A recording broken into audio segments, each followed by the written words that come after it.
तं सिंहमहं भजे। तं सिंहमहं भजे। श्री सूत जी महाराज कहते हैं संसार के पिता हैं शंभु।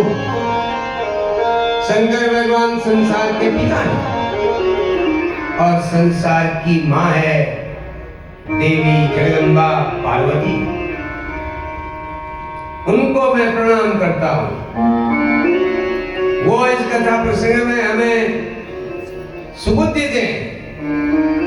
उनके पुत्र श्री गणेश जी को प्रणाम करते हुए मैं अब भगवान की कथा आरंभ करता हूं। सरस्वती जी की वाणी में, लक्ष्मी जी के हृदय में है, लक्ष्मी जी के वक्षस्थल में है। यस्यास्ते हृदय संवित, जिनके हृदय में सूर्य का तेज है। तम नृसिंहमहं भजे, वह नृसिंह भगवान को हम प्रणाम करते हैं। एकदा मुनयः सर्वे नैमिषारण्यवासिनः पप्रच्छुरपरया भक्त्या व्यास शिष्यं गुणान्वितम्। एक बार पवित्र नैमिषारण्य क्षेत्र में सौनक आदि 88,000 ऋषि लोगों ने गुणवान सूत जी से प्रश्न किया। ऋषियों ने कहा, भगवान आपकी उम्र लंबी हो जाए, आप दीर्घायु रहें, क्योंकि हम आपके मुखारविंद से भगवान की अमृतमयी कथा का रसास्वादन करते हैं। प्रभु, इस ज्ञानामृत का स्वादन करते हुए अवितृप्ता स्मः, हम अभी तृप्त नहीं हुए हैं। किंतु तुष्टुमिच्छामहे, हे अनघ, हे निष्पाप सूत जी, हम आपसे कुछ और भी जानना चाहते हैं, पूछना चाहते हैं, क्योंकि व्यास जी की कृपा से आपको सब कुछ ज्ञात है। इस संसार में आपके लिए गुरु की कृपा प्राप्त है, तो भूत भविष्य वर्तमान इन तीनों को अब हाथ में रखे हुए फल की तरफ देखते हैं। हे भगवान, आज हम भगवान शंकर जी के उत्तम रूप की व्याख्या सुनना चाहते हैं। भगवान शंकर के विषय में जानना चाहते हैं, क्योंकि आपने हमें अनेकों कथाएं सुनाई है और उसमें आपने उस दिव्य कथाओं में आपने हमें विष्णु भगवान के दिव्य अवतारों का वर्णन सुनाया है। हमने आपके श्रीमुख से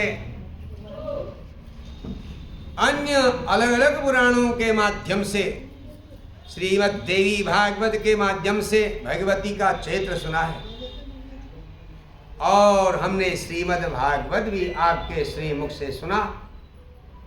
हे भगवान, अब कृपा करके हमें ये बताइए, शिव रूपम अनुत्तमम, जिसकी कोई उपमा नहीं की जा सकती है, ऐसे शंकर भगवान के रूप की व्याख्या करिए।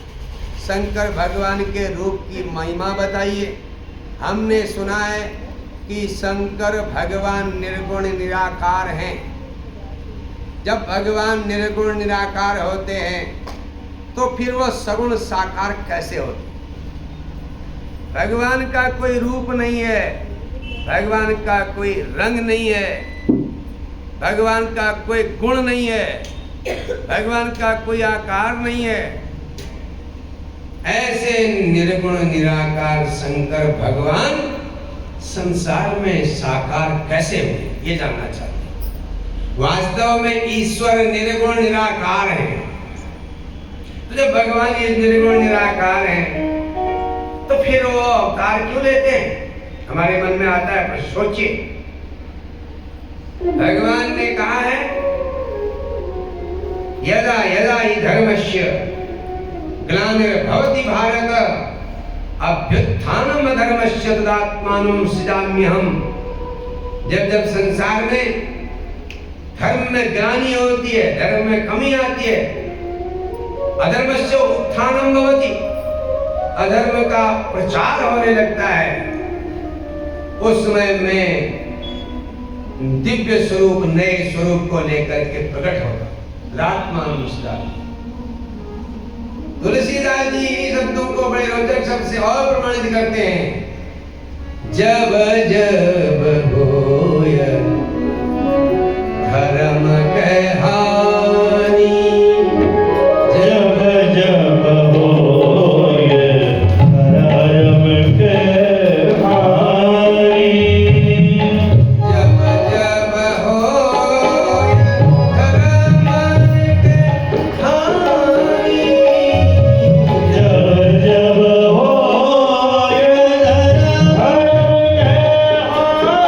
हानि, और ही असुर अधर्म अभिमान, असुर अधम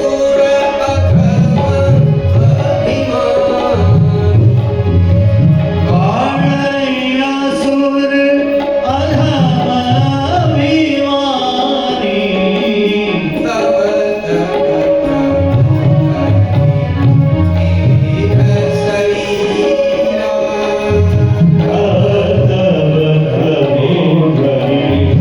विविध शरीरा, हरहि कृपानिधि सज्जन पीरा, हरि कृपानिधि सज्जन पीरा।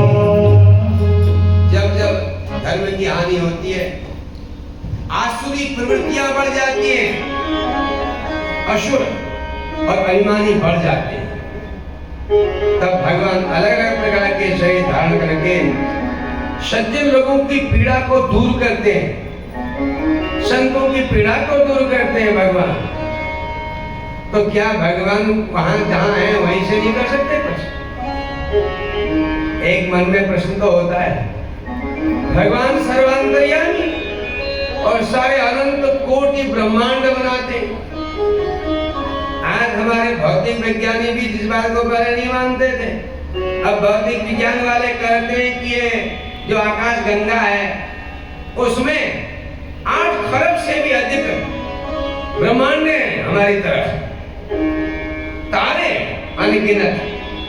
हमारे शास्त्रों में युगों से भगवान को अनंत कोटि ब्रह्मांड नायक कहा जाता है।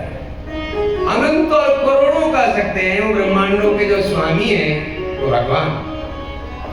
तो क्या भगवान वहीं से ये परेशानियां दूर नहीं कर सकते संसार की? वो तो वहीं से कर सकते।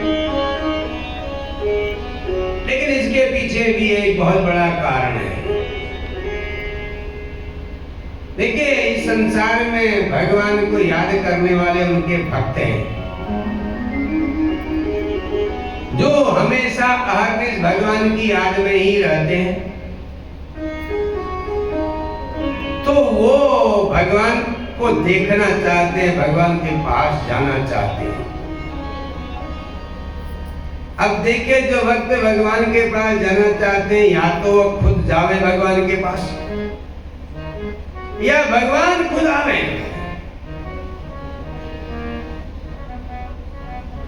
कोई तो बात हो सकती है, भक्तों से आके मिले, या हम जो भक्त हैं धरती में या और लोगों में वो भगवान के पास जाए। तो भगवान के पास जाना सब भक्तों के लिए सरल काम तो है नहीं। तो भगवान हरे कृपानिधि सज्जन पीरा, यहाँ ये भी कह रहे हैं, जो सज्जन हैं, जो भगवान के भक्त हैं, जो भगवान के दर्शन के लिए व्याकुल हैं, भगवान उनकी व्याकुलता को दूर करने के लिए भी धरती में आते हैं।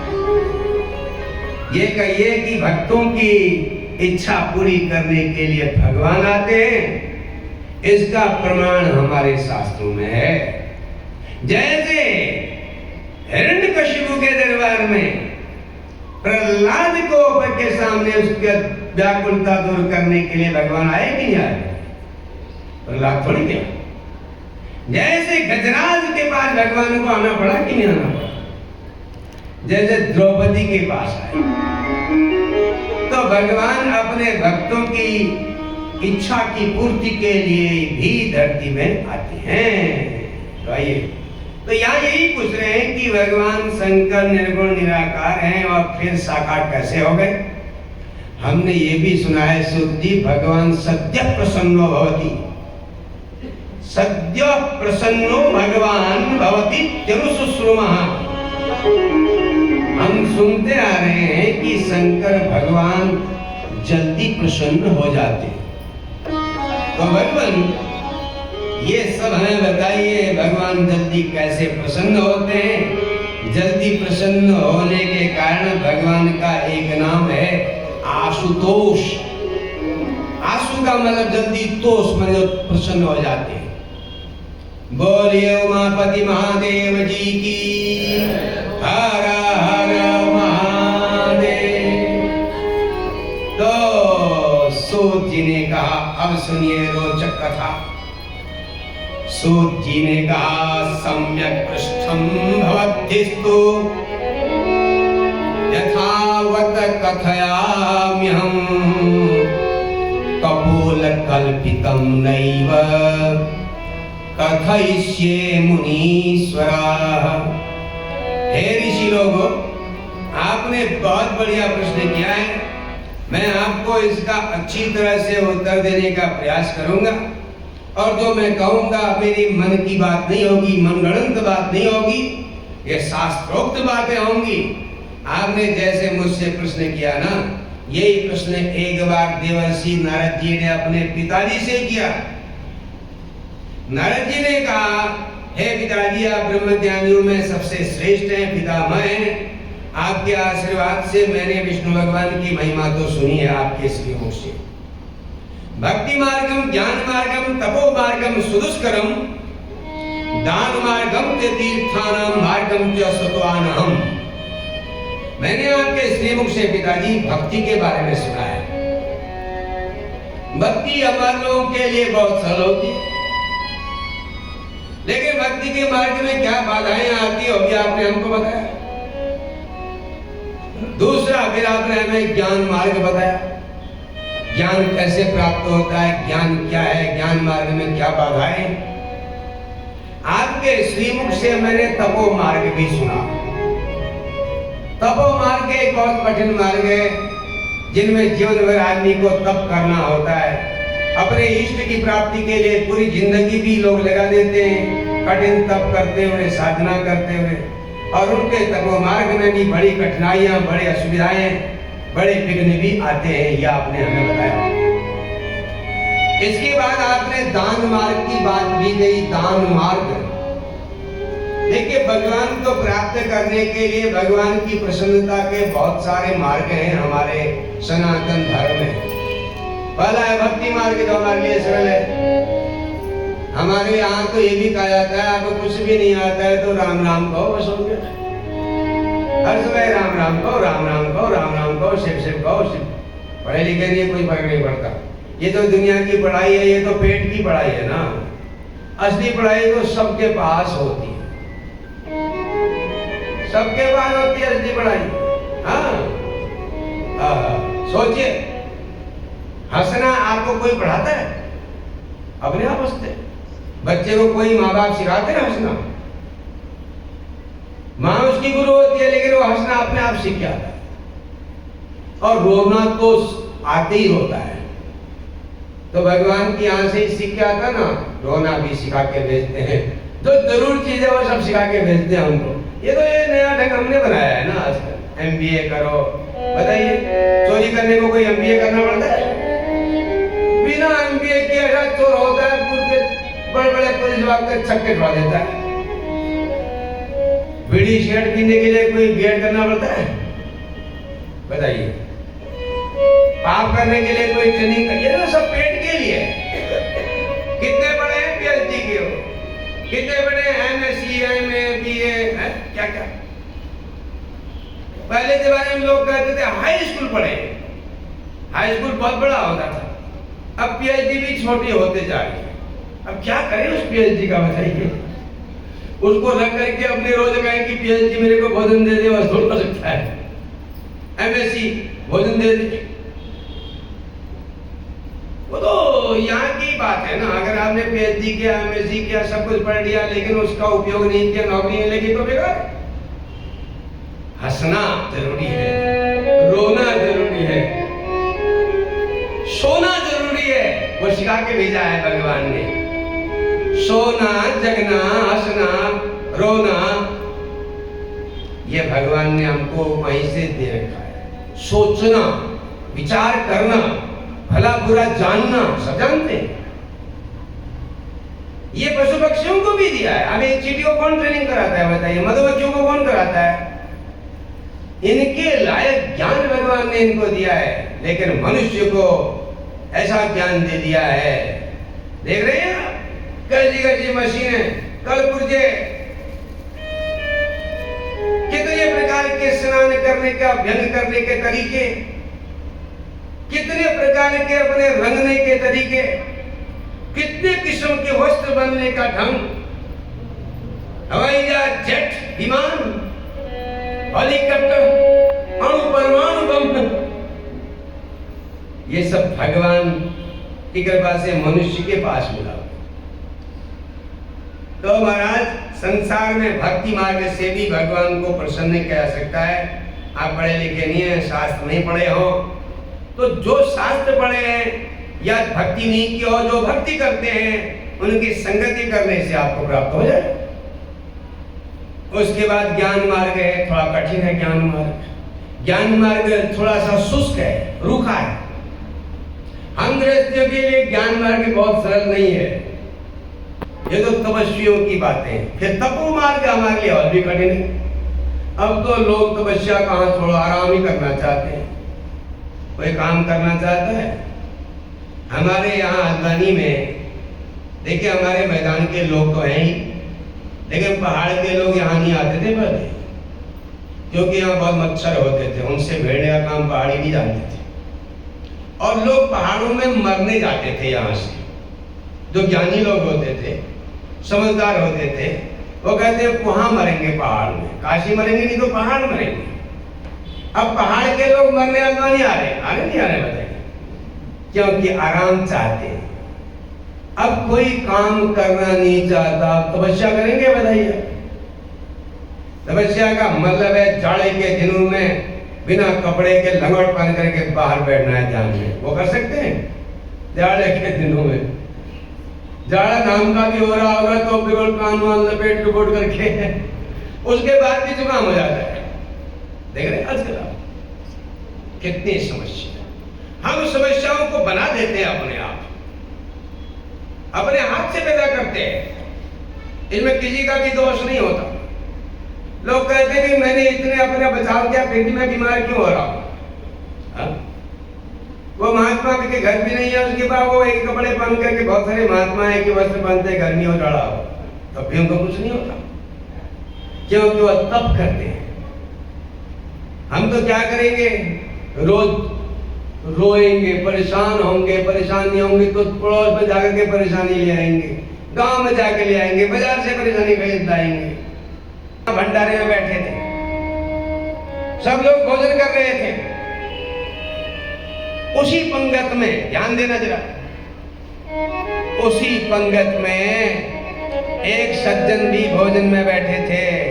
और भोजन में बढ़िया बढ़िया चीजें बनी थी, षड्रस व्यंजन, भक्ष्य भोज्य लेय जोश्य, चारों प्रकार के रस। आप जानते, कचौड़ी बनी थी, पूड़ियाँ भी बनी थी, परोठे भी बने थे, रोटियां भी बनी थी, दाल भी बनी थी, सब्जी भी बनी थी, चटनी भी बनी थी, दही बड़े भी थे। सब बड़े प्रेम से यजमान बांट रहे थे और सब बड़े प्रेम से पा रहे थे। एक सज्जन को सबने देखा, वह भोजन करते जाते थे और रोते जा रहे थे। भोजन भी करें और वही सबने कहा भाई क्या हो रहा है? सब एक बार लेने देखा, पेटों से देखा, दुनिया का स्वभाव है, सब वही देखने लग गए। वो रो रहे हैं और खा रहे हैं और रो रहे हैं और खा रहे हैं, आंखों की धारा और मुंह में भोजन। अब लोग उनके पास गए, लोगों ने उनको बड़े धैर्य दिलाया। एक सियाने महात्मा जी ने कहा, बताओ महाराज क्यों रो रहे हो, क्या कारण? पहले वो आनाकानी करते रहे, जब महात्मा ने जिद की तो उन्होंने कहा मुझे चिंता लग गई है। काहे की? बोले आज तो ये स्वादिष्ट भोजन मिल गया, कल का क्या होगा? ये समस्या है, कल को मिलेगा कि नहीं मिलेगा। हमारी यही कहानी है। हमको बड़ी चिंता है आने वाले दिन में क्या होने वाला है। हमारे जुकाम लग जाए तो हमको लगता है टीबी होने वाला है। अब टीबी सोच सोच के डर लग जाती है, और सोते वक्त छींक रहे, खांसी हो रही है, मेरे फेफड़े तो बेकार नहीं हो गए, मुझे टीबी हो जाएगा। हो गया, रात भर नींद नहीं आई, दूसरे दिन परेशान है, 10 जगह से दिखा रहे हैं, और फिर जिंदगी भर यही सोचते रहते हैं अब होने वाला है। हमारे पास एक सज्जन आए, बहुत पुरानी बात हो गई है, आज से 30 साल पहले आए थे। किसी के माध्यम से आए और उन्होंने कहा मुझे पंडित जी से कर दो फोन के 5 मिनट की बात कर ले मुझसे। सेठ जी का फोन आया, पंडित जी मेरी आपसे बात हो रही थी, ये भी यहीं पर थे, इनने पूछा किनसे बात कर रहे हो? उन्होंने कहा हमारे गुरु जी है, उनसे बात कर रहे हैं। उन्होंने कहा मेरी बात करा दीजिए, 5 मिनट में उनसे मिलना चाहता हूँ। 5 मिनट? उन्होंने कहा 5 मिनट मिल जाएंगे? मैं हाँ अभी भेजो। भेज दिया, आगे आए। उन्होंने कहा मेरा एक ही प्रश्न है, क्या मुझे कैंसर तो नहीं होगा? अब कैंसर तो नहीं होगा? आके उन्होंने यही प्रश्न किया। नहीं, मैंने कहा भाई मैं क्यों कहूँ तुम्हें कैंसर हो गया, मैं भी वही जांच थोड़ी कर रहा हूँ। नहीं, मेरे देख करके मेरे बारे में जान करके बताओ, ज्योतिष के तरीके से बताइए मुझे कैंसर होगा या नहीं होगा। नहीं, हमने कहा तुमको तो कभी नहीं होगा कैंसर। उनके दिल में थोड़ी शांति हो गई। वो पिछले 10 वर्षों से परेशान थे मुझे कैंसर हो जाए। अब सोचिए आप, उनको यही चिंता थी। आज भी वो मौजूद हैं।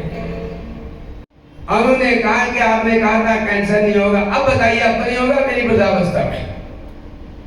अरे जब 30 साल तुमको नहीं हुआ, तुमको तो पहले से लगा हुआ था 10 साल में, वो 40 साल समझ लो नहीं हुआ, तो अब कहां से हो जाएगा? बिल्कुल नहीं होगा। आपने कह दिया तो नहीं होगा। अब बताइए कितनी बड़ी समस्या। हमारे पास एक डॉक्टर साहब आए, हम नहीं बताएंगे नाम उनका, सबको होती है परेशानी। अब डॉक्टर साहब सबका इलाज करते थे बेचारे, अब उनका कौन सुने? जो सबकी इलाज करता है, दवा देता है, वो कहे कि मैं बीमार हूं तो कोई जाएगा भी नहीं। उन्होंने मुझसे कहा पंडित जी मैं आपको क्या बताऊं कि मुझे आप पर मुझे विश्वास है। उनके गले में एक बड़ा गोल गोल हो गया था यहाँ पर। अब आजकल गोल गोल चाहे छोटा हो बड़ा हो तो कैंसर ही लगता है दिमाग में। उन्होंने कहा जनाब ये बताइए तो ये कैंसर होगा तो नहीं? मैंने जांच तो नहीं कराई है अभी, आप बताइए। कुंडली देख करके, जनपदी देख के बता क्या। अब अगर उनसे हम कह दें हाँ होगा, वो तो अभी बीमार हो जाएंगे। देखिए दवाई देना इलाज करना अलग विषय है, लेकिन आदमी का मन कमजोर हो जाए उसका क्या करें? यह समस्या है कि नहीं? बताइए कितना बड़ा दुख है। और ये दुख आने वाले दिनों में सबके पीछे चिपट रहा है। किसी को कैंसर की फिक्र है, किसी को किडनी की फिक्र है, किसी को शुगर की फिक्र है। पहाड़ों में शुगर हो गए बहुत, यहां शुगर की फिक्र है। कहीं शुगर कहीं शुगर, हो रही ना हो रही? बताइए, हर जगह चिंता, रात दिन हम चिंताग्रस्त रहते हैं। कोई हमारे अंदर ही एक ऐसी चीज होनी चाहिए जो हमको बतावे ना ये सही है गलत है, ऐसा होगा ऐसा नहीं होगा। हमारे अंदर तो होगा, हमारे ही अंदर है जो हमको बतावे कि तुम सही कर रहे हो, तुम गलत कर रहे हो। वो बताता भी है, लेकिन हम उसकी बात सुनना बंद करते हैं तो फिर हम वो भी बंद कर देता है। हाँ, हमारे अंदर आत्मा रहता है। आत्मा व्यवस्थो नाम, कल आपने सुना था। यमराज आत्मा के रूप में हमारे ही अंदर रहते हैं। तो देखिए तब करना बड़ा मुश्किल है। आजकल तो लोग 4 मिनट 4 कदम नहीं जा सकते पैदल। गिने गिने लोग घूमने जाते हैं, बाकी को ताकत नहीं, क्योंकि अभ्यास छूट गया तो तप नहीं कर सकते। अब आइए दूसरा मार्ग है भगवान की प्रसन्नता का दान मार्ग। दान दो। जब संसार में सृष्टि हुई, देवता पैदा हुए, असुर पैदा हुए, उन्होंने कहा क्या करें, उनको पता नहीं था क्या करना। तो आकाशवाणी हुई, दो दो दो। उपनिषद में पढ़िए, वर्ण आता है।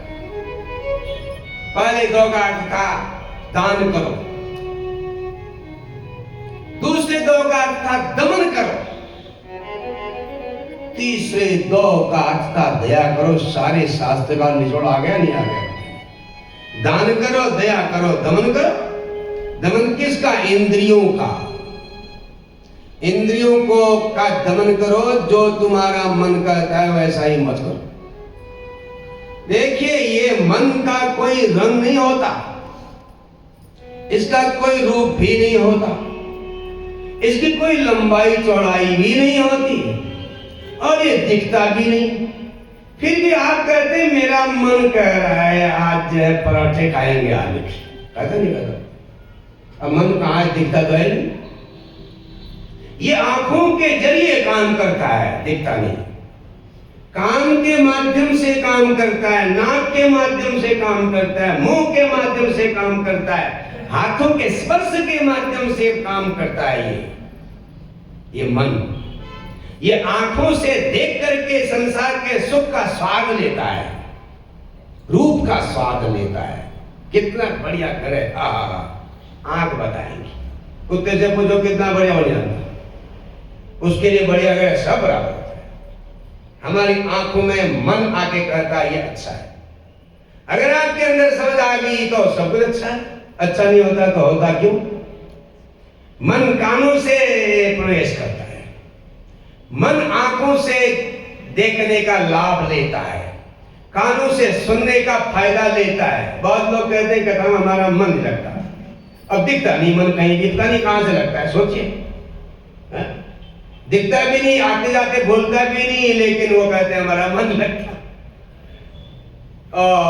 उसका कारण है कि हमने मन को ऐसी आदत बना दी है मन की कि वह जहां आदत पुरानी पड़ी है उसी में लग जाता।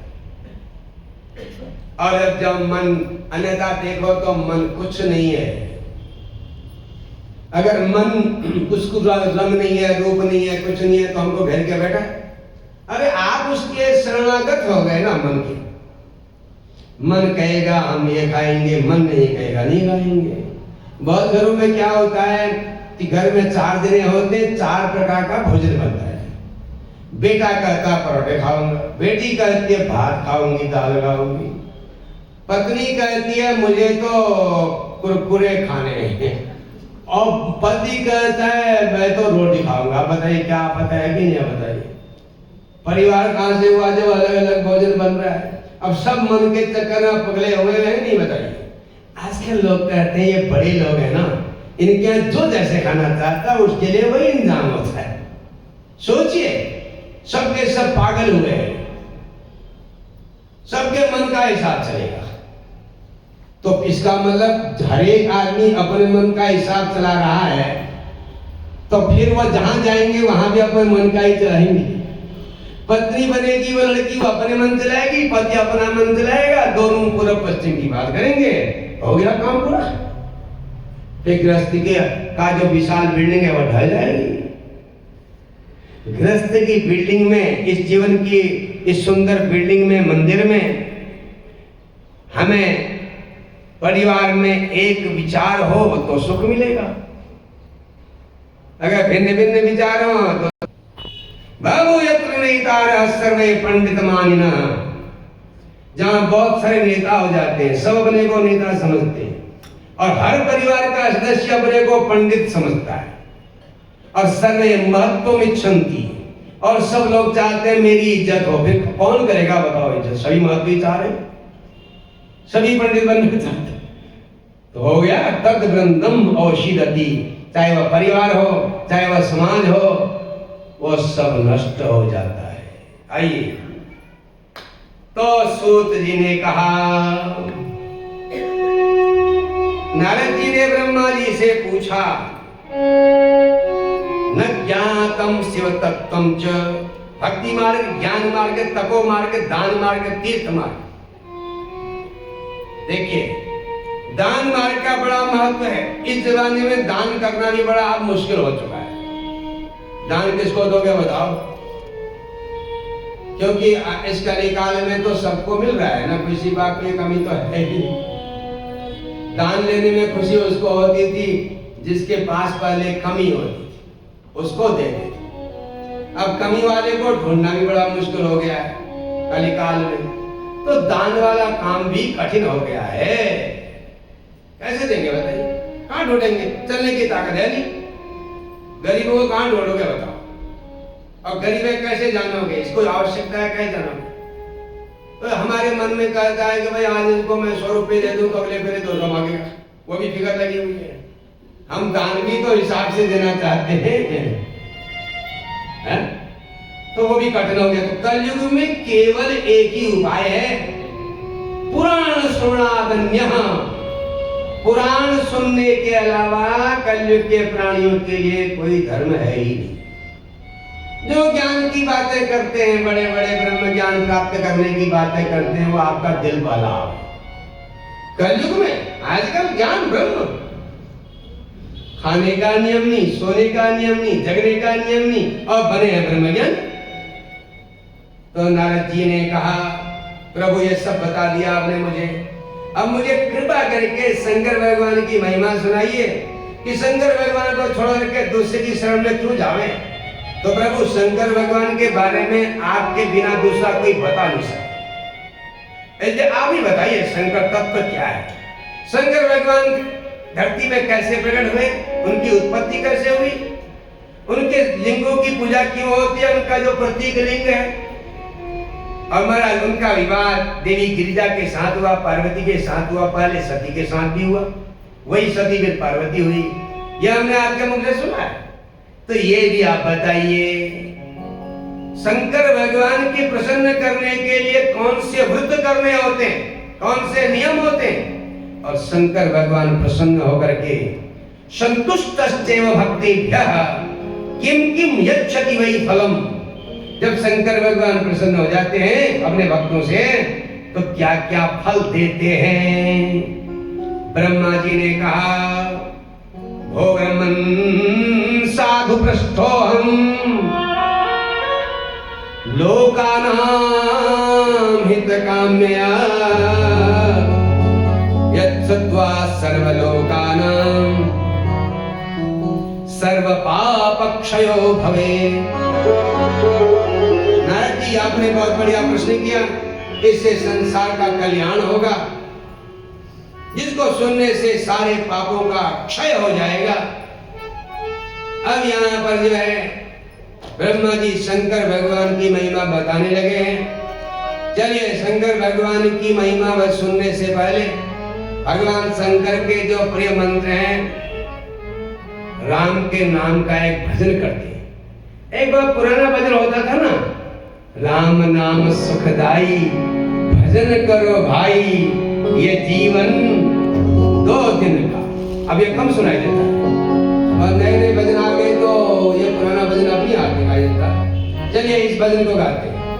श्री राम नाम सुखदाई भजन करो भाई ये जीवन 2 दिन का। राम नाम सुखदाई भजन जीवन 2 दिन का। राम नाम सुखदाई भजन करो भाई ये जीवन 2 दिन का।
कल जाई भजन करो भाई ये जीवन दो दिन का मुझ पड़े कल जाई भजन करो भाई ये जीवन दो दिन का करो भाई ये जीवन दो दिन का चरण सुखदाई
जी से प्रश्न किया, शिव जी के विषय में जानने का विचार रखा।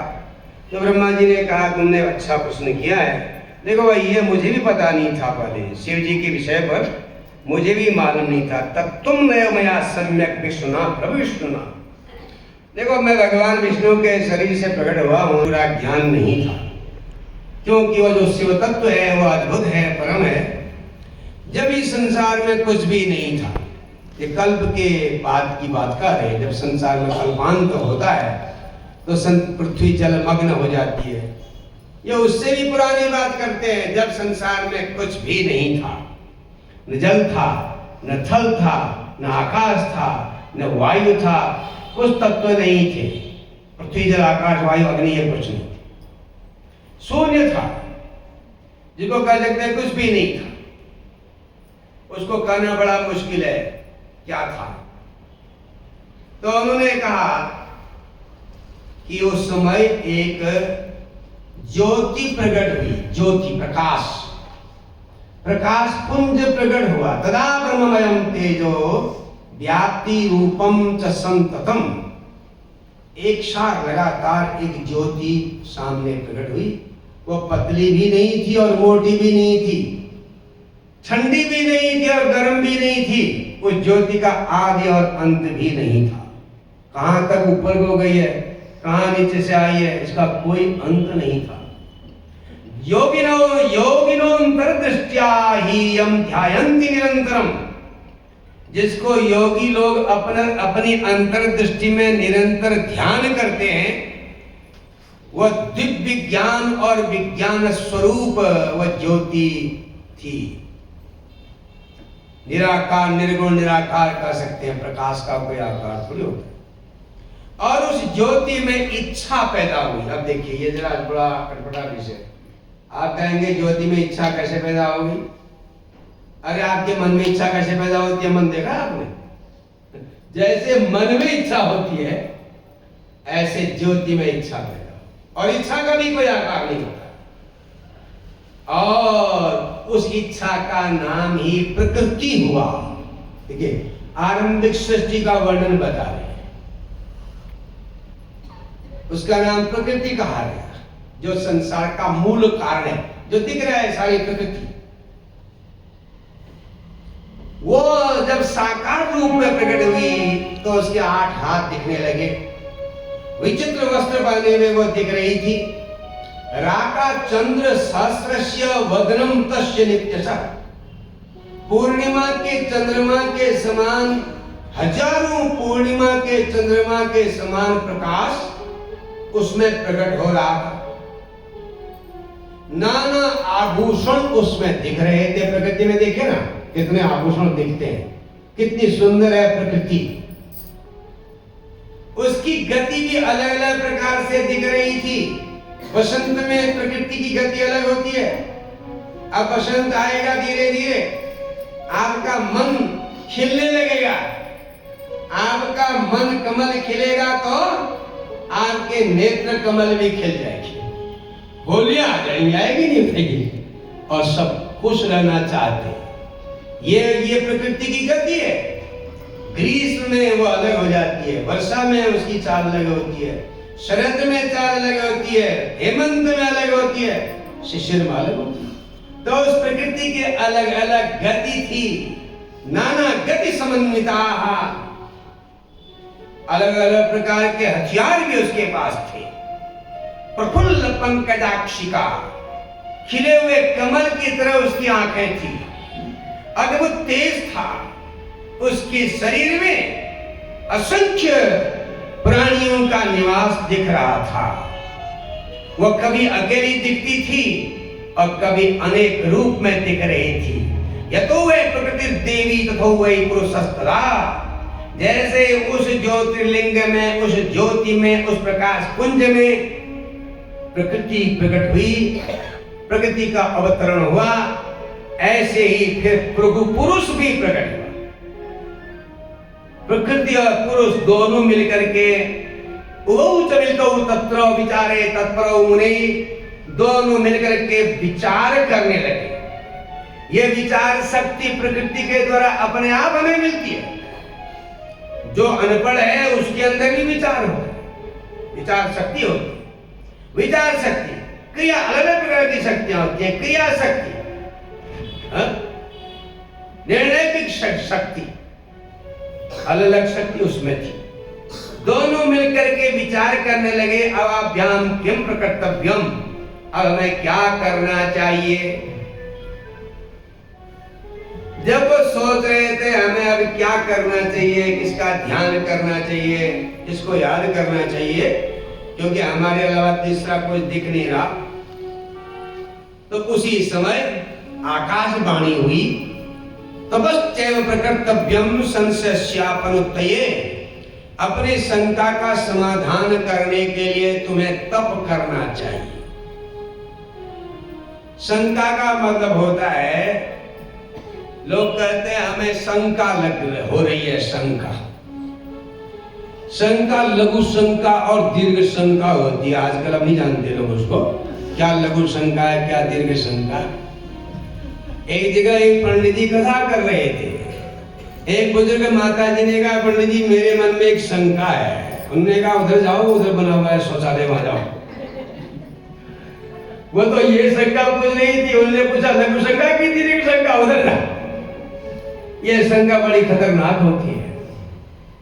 शंका से हमारा मन व्यथित हो जाता है। शंका को समझने के लिए हम आपको एक दृष्टांत बताते हैं, सुनिए।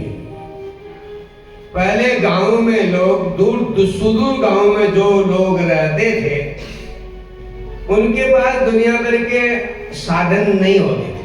वो तो मेहनत करते थे ना, क्योंकि वो कोई झंझटों में पड़े हुए नहीं होते थे। इसलिए इस उत्तराखंड की देवभूमि इसलिए कहा जाता है, यहाँ देवता रहते हैं। यहाँ रहने वाले लोगों के अंदर संतोष होता था पहले। आप जितने पहाड़ में ऊपर चढ़ते जाएंगे आपको संतोषी मिलते जाएंगे, और कहीं बैठ करके गप मारते हुए दिख जाएंगे जब काम नहीं होगा तो। यहाँ तो नहीं हो सकता ना। तो ये जो भूमि है वो अलग होती है। तो गांव में, सुदूर गांव में एक दिन एक आदमी बहुत बड़े मेले में गया। उसने सुना वहां मेला हो रहा है। अब मेले में गया तो जहां तहां एक से एक बढ़िया चीज दिख रही थी। उन्होंने देखा यहाँ पर और चीजें तो इतनी बढ़िया नहीं, ये क्या चमक रहा है, ये बड़ी बड़ा सा चारों तरफ लकड़ी का पट्टा लगा हुआ है। नजदीक गया तो उसको सूरत दिख गई। उसने कहा भाई इसमें कौन है, कौन दिख रहा है ये, क्योंकि कभी तो उसने अपने आरसी में ऐसे मुंह नहीं दिखा था ना। अब गांव में आरसी कहाँ होती है। जब आरसी गांव में जाने लगी तो पहले आपको याद है, बरजी जब घोड़े में बैठ के चलते थे तो उनके हाथ में एक आरसी जाती थी। हाथ में आरसी लेके चलते थे घोड़े में बैठ करके, और मुंह में रुमाल दबा के चलते थे। समय बदल गया, अब आरसी कौन पूछे। वो तो ऐसे उस बड़े जिद्दी होते देखा, इतना बड़ा आदमी, वाह।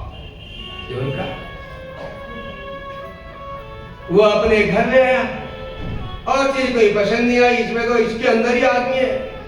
उसको ये क्या पता कि मैं ही हूं, इसमें दिखता है भाई आदमी। चलो घर ले जाते। घर ले गया तो दिन में 10 बार से देखता था आदमी को। अब रखा है उसने बक्से में, और खाना खाने के बाद फिर जाए, खोले फिर देखे, और हंस के बाहर आए। घरवाली ने देखा इसका ध्यान आज तो कुछ गड़बड़ मालूम पड़ रहा है। ये कहाँ देखता है, घर बक्से में खोलता है, क्या चक्कर है ये। बड़ा परेशान हो गई वो तो। एक दिन छिप करके देखा उसने, कोई पहले इधर उधर देखता था, कोई देख तो नहीं रहा है, आदमी कहीं भग जाए तो इसमें दिखता है मेरे को। तो उसने देखा कोई नहीं दिख रहा है, उसने फिर देखा, देर तक देखा, फिर हंसते हुए फिर अच्छी तरह से कपड़े में लपेट करके बंद कर दिया। अब देखिए, घरवाली ने तो सोचा आप तो पता करना ही, इसका दिमाग आजकल कुछ गड़बड़ दिख रहा है, ये चलायमान हो रहा है कुछ। एक दिन घरवाली जब वो घर बनी था, बक्सा खोल करके देखा, बड़े अच्छे कपड़े में लपेट लुपेट के रखा है।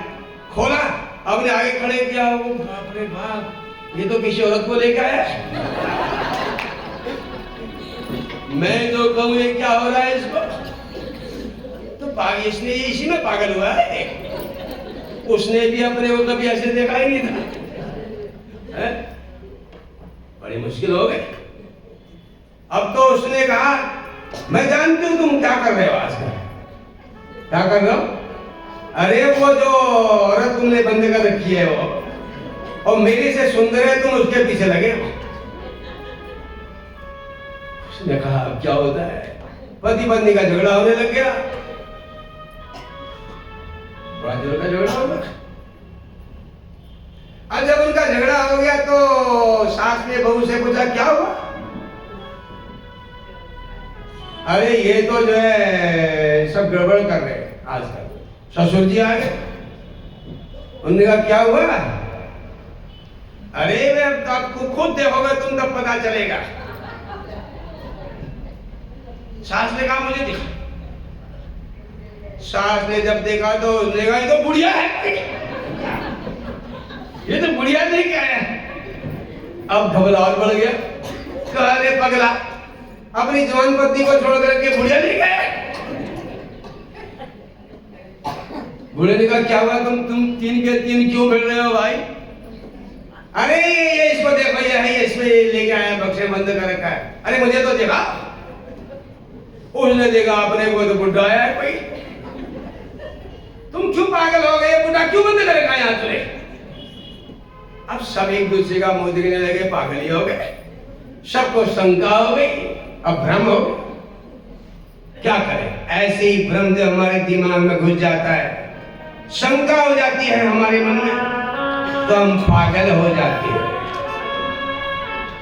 बाद में किसी संत महात्मा जी के पास गए, सारा परिवार पगला गया।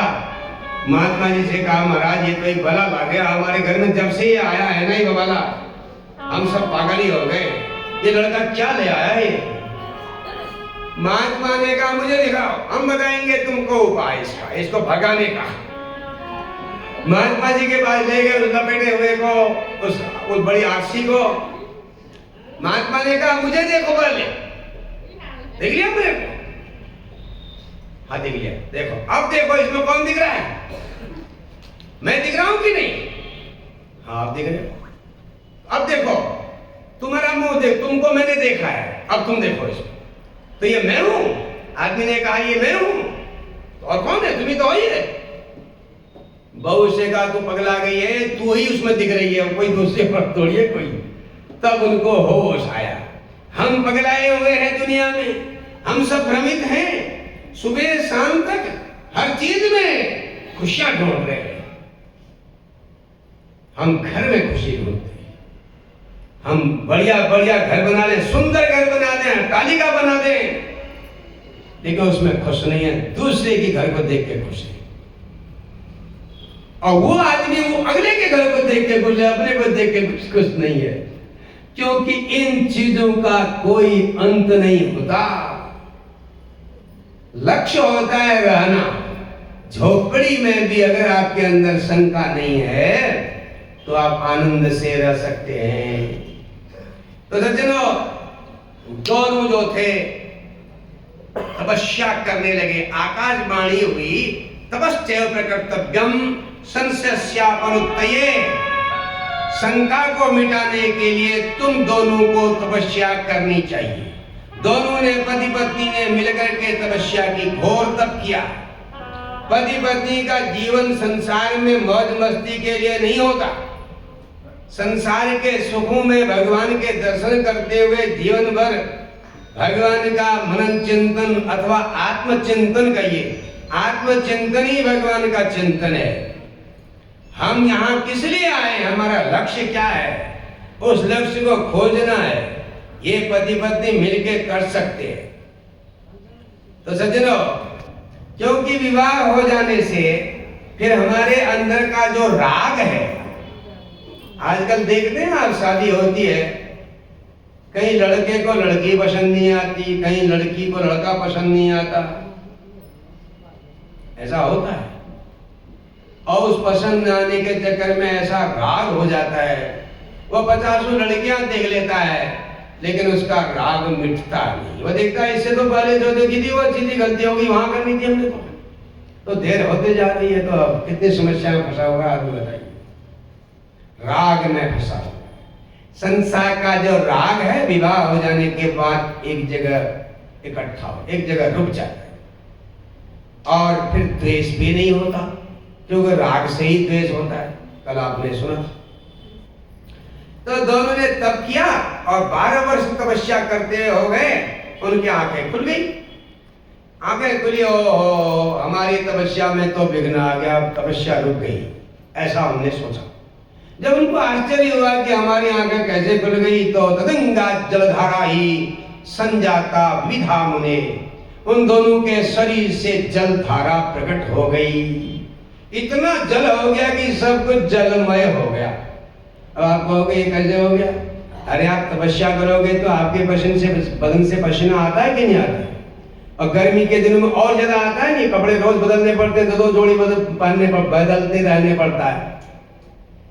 तो आज भी वो जो तपस्या करते हैं उनके शरीर से जल प्रकट होता है। तो आदि पुरुष को और प्रकृति है, तो उनके शरीर से जल धारा प्रकट हो गई। और तारे व्याप्तम सकलम ब्रह्म भूत जलम, वो सब जगह फैल गया, और उस जल में दोनों विश्राम करने लगे, आराम करने लगे। तो उनका नाम नारायण ही वही नाम जातम तस्य महात्मनः, वो जो पुरुष थे उनका नाम नारायण हो गया। नार का मतलब होता है जल में शयन करने वाले नारायण, और प्रकृति का नाम नारायणी हो गया। उन दोनों के अलावा कुछ भी नहीं था। अब धीरे धीरे तत्व प्रकट हुए, प्रकृति से महत्तत्व पैदा हुआ, महत्तत्व से 3 गुण पैदा हुए, सत्वगुण, रजोगुण और तमोगुण। देखो सब प्रकृति से होते हैं, प्रकृति से महत्तत्व महत्तश्च गुणाश्रयः, 3 गुण जहां पैदा हुए तो फिर अहंकार पैदा हुआ, और फिर तन मात्रा पैदा हुई, शब्द स्पर्श रूप रस गंध, तन मात्राएं। उसके बाद 5 तत्व पैदा हुए, पृथ्वी जल आकाश वायु अग्नि। इस प्रकार से अंतःकरण पैदा हुआ, मन बुद्धि चित्त अहंकार, ये कुल 24 तत्व हुए। ये तत्व जड़ थे, जड़। 2 प्रकार की सृष्टि होती है, एक जड़ और एक चैतन्य। ये पत्थर जड़ है। आप कोई बीज अपने घर में डिब्बे में बंद कर देते हैं, वो जड़ कहा जाता है, लेकिन उसके अंदर पौधा है, वृक्ष है उस बीज में। जैसे ही वो 5 तत्वों के संपर्क में आएगा तो प्रकट हो जाएगा, पेड़ बन जाएगा। तो वो चैतन्य कहा जाता है, वो चैतन्य हो जाता है। तो ये जड़ थे अभी सब कुछ, और उन सब 24 तत्वों को लेकर के वह नारायण और नारायणी फिर जल में सो गए। सुप्ते नारायणे देवे नाभौ पंकज मुत्तम। जब नारायण जल में सोए तो उनके नाभि से कमल पैदा हो गए। जल में हुआ ना, 5 तत्वों के संपर्क से हुआ, नाभि में कमल, और उस कमल में हजारों असंख्य पत्ते थे। उसमें सुंदर बीच में कर्णिकाएं थी, जो बीच में होते हैं ना फूल के बीच में, जिनमें केसर लगा होता है, वो थे। और कितने फैले हुए थे उसका कोई हिसाब नहीं था। उस कमल की चमक करोड़ों सूर्यों के समान थी। और ब्रह्मा जी ने कहा उसी कमल में भगवान ने मुझे प्रकट किया। तो ब्रह्मा जी कमल में प्रकट हो गए। लेकिन ब्रह्मा जी कहते हैं कि भगवान की माया से, तन्माया मोहितश्चाहम नाविदं कमलं विना कोहम वाकुत आयातः किम कार्यम तुमदीयकम। ब्रह्मा जी कहते हैं कि भगवान की माया ने मुझे घेर लिया, और उस कमल में बैठे बैठे मेरे मन में विचार आया कि कमल के अलावा कुछ दिखता नहीं, यहाँ केवल एकमात्र कमल दिखता है, और मैं कहां से पैदा हुआ हूं, मैं कौन हूं, कहां से आया हूं, और मेरा काम क्या है।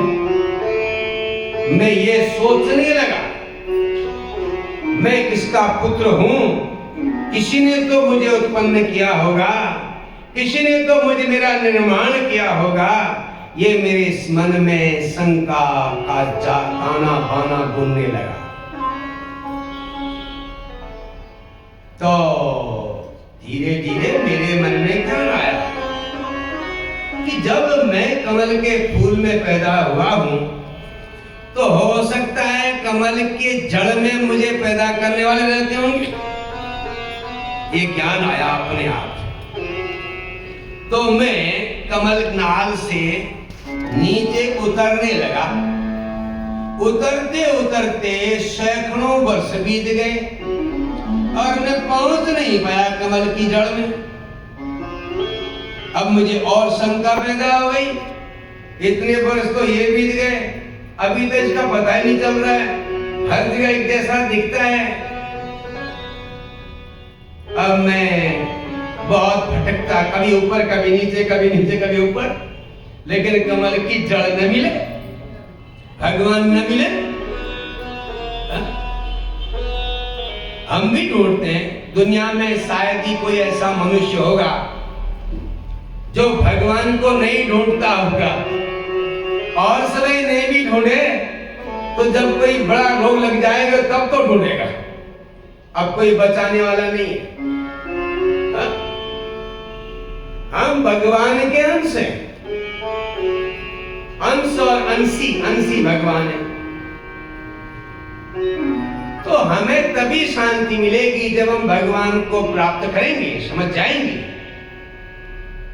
जैसे जल का स्रोत है समुद्र, आप पानी को जमीन में डालिए, वो वहां को बहेगा जहां को नीचे को होगा, जहां पर ढाल होगी,